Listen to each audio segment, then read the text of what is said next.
What's up, guys? It's that time of year when I make a video about New York Comic Con and then make a bunch of random videos and then disappear for a year.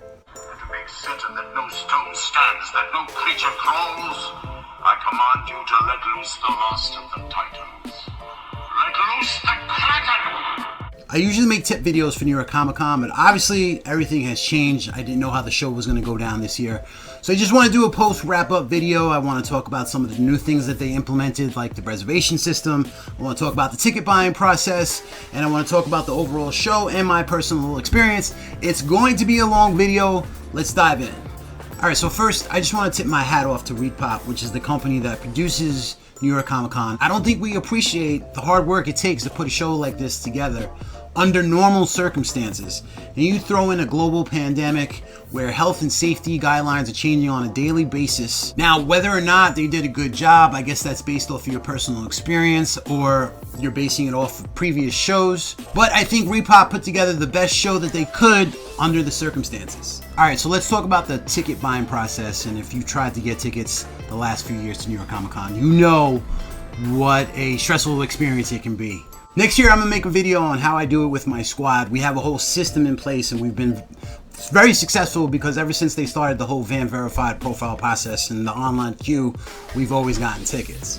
I'm not flexing, I just think that we've just been lucky. So what they came out with, something new this year, was something called the Metaverse Fan or the Super Fan membership, where you paid $100 and it guaranteed you tickets to New York Comic Con. It also guaranteed you tickets to C2E2, which is the show in Chicago.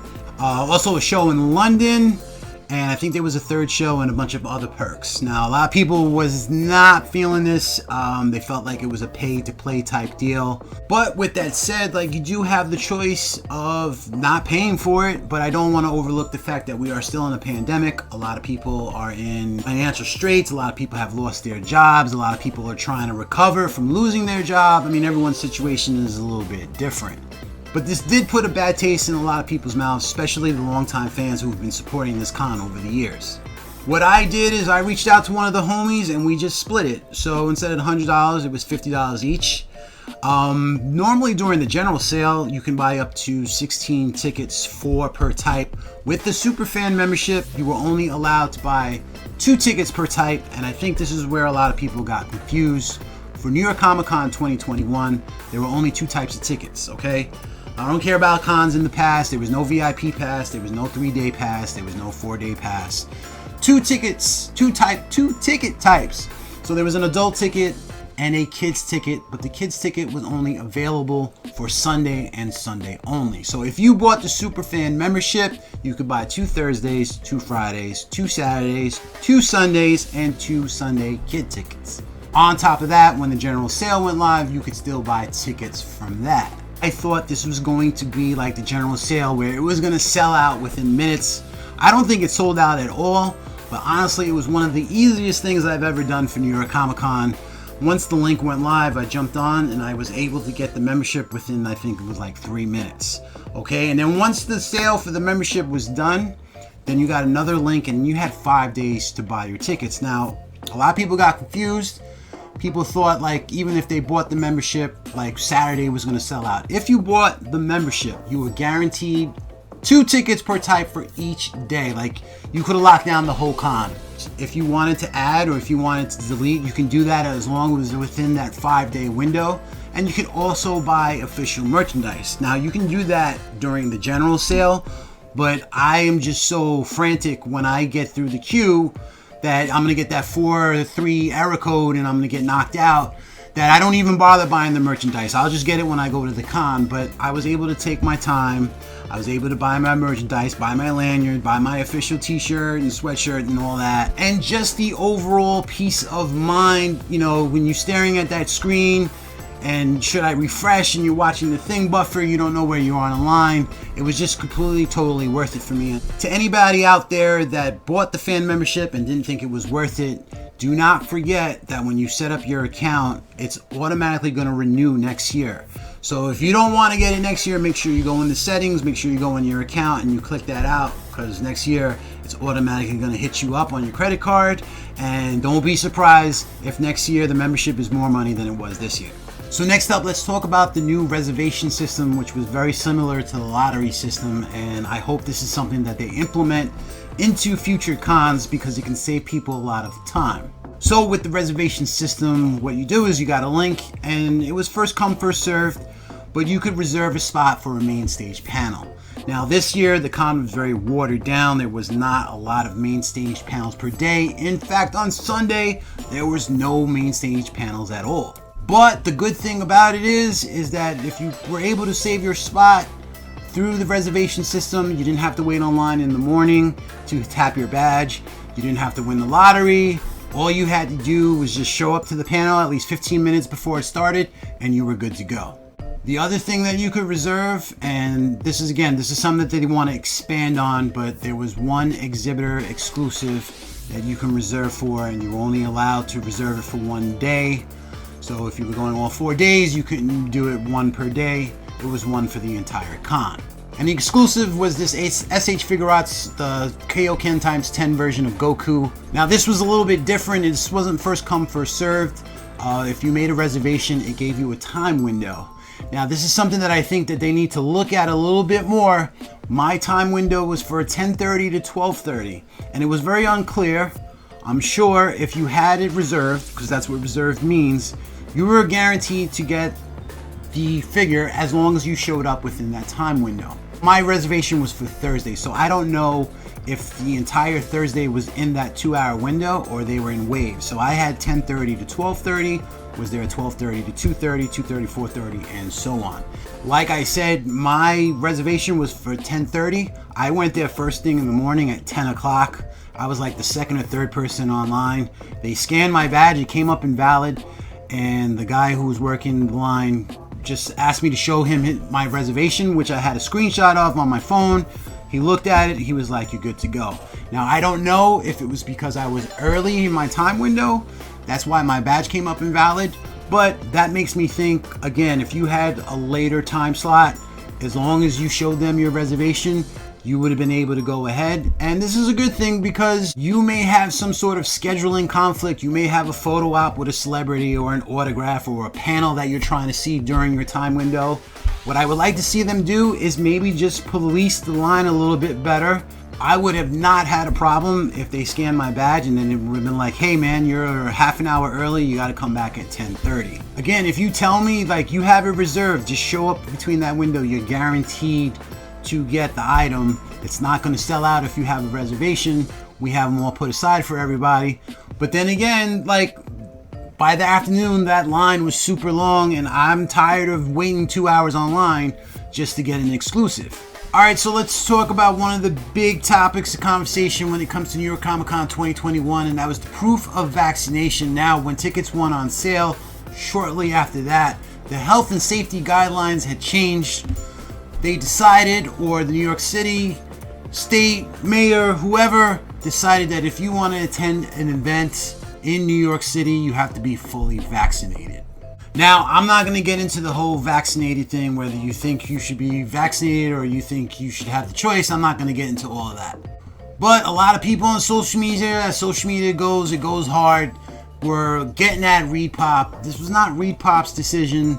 This was them following the health and safety guidelines. Now, tickets for New York Comic Con have and always will be non-refundable. That's always been the policy. But in this particular case, I think ReedPop should have made an exception.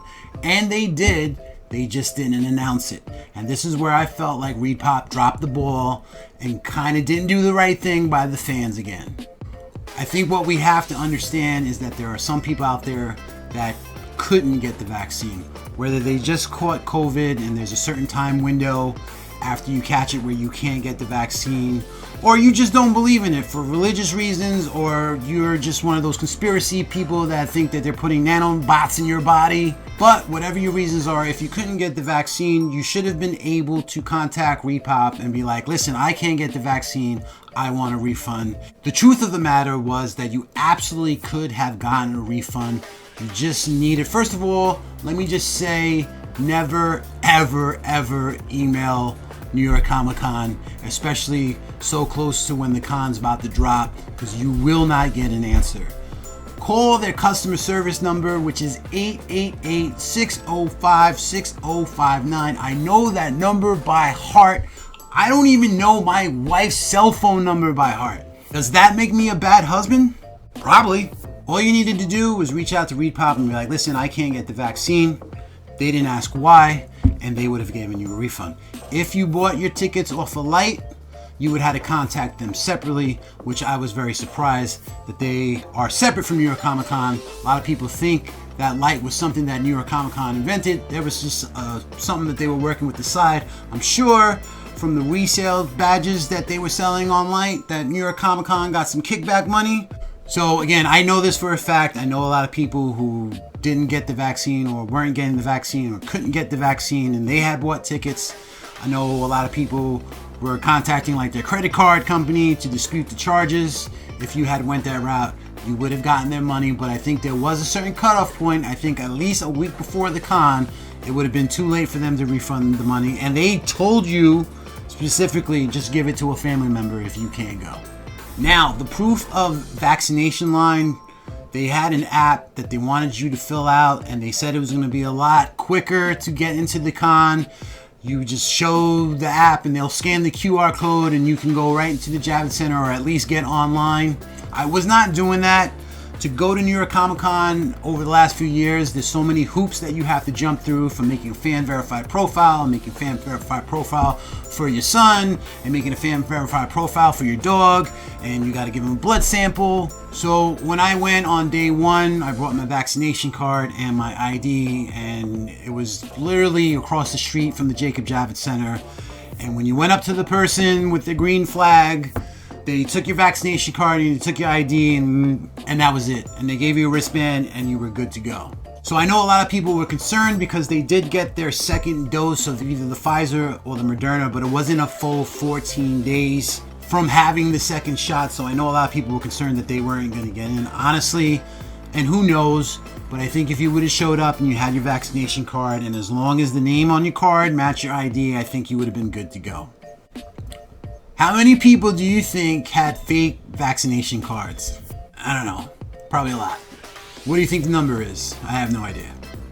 Who cares? I think I had a booger in my nose. As I said before, this con was watered down. A lot of big companies weren't there, so their absence was definitely felt. No Marvel, no DC, no Image. Even smaller vendors, no Super 7, no Kotobukiya, no Midtown Comics, no Figpin. This con reminded me of cons of years ago where it was wide open, there wasn't as many vendors, you could actually walk around. Don't get me wrong, it was still crowded. Saturday and Sunday were very busy, but Thursday and Friday was very light. You could walk around, see vendors, see what the exhibitors were selling, and you know, it was, I thought, a good thing because, I mean, at a certain point, you have too many vendors and everyone is just selling the same things. Like every vendor is just selling pops. There was also no video game companies, you know, demoing their new games that are coming out next year. I mean, they had a gaming section, they had laptops set up so you can go on and play Legends and Fortnite and I don't know.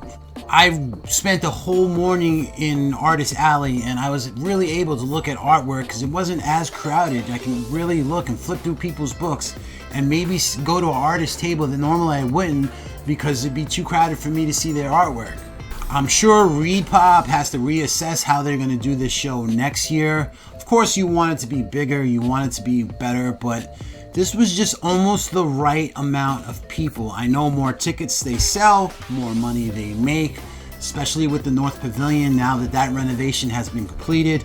I went from a panel up there and man, that place looks amazing. All you cosplayers, like that is a spot where you want to take pictures. There's wide open windows and it overlooks the rest of the Javits Center. It's a pretty dope spot to catch some flicks. Shout out to you guys if you're still watching this video. I hope if you went to the con you had a great time. I would love to hear your experience in the comments. I'm going to show you some of the swag that I bought. Alright, so I already showed this before, but the Super Saiyan from Dragon Ball Super, when he went Super Saiyan God, Super Saiyan Blue, or whatever it's called, and then he went Kaioken and didn't get a heart attack. I got this Pac-Man just for my computer desk because I thought it looked cool, but like this thing rolls on its own, it like lights up and it makes the waka waka noise. This is one of my favorite things that I got. It's a cookie jar in the shape of Master Roshi's house. And then this 10-inch metallic Shenron pop. When I bought this and I was walking around the show floor, every 5 minutes someone's like, "Where did you get that?" And I was telling people it was $20. My bad, it was $25. So I started sometime early in the year. I'm trying to get all the issues, back issues of Amazing Spider-Man, all the 200s, and I was able to pick up a bunch of books. Because believe it or not, you can still go to a comic book convention and buy comic books. So that's it for me, guys. Thanks for watching. Let me just say that I hope everyone out there, I hope you and yours, that you guys are healthy, that you guys are safe, and you guys are doing the right thing. I hope that you were able to go to the con, and I learned a lot. I know from here to next year, probably a lot of things are going to change, but I did learn some things. I learned the secret hack, the cheat code on how to get into the Javits Center early and cut that big ass line that's downstairs in the queue hall. I bet some of you don't even know, like, your own cell phone number. Like, no one remembers phone numbers anymore. Don't judge me. My wife never picks up the phone when I call her anyway.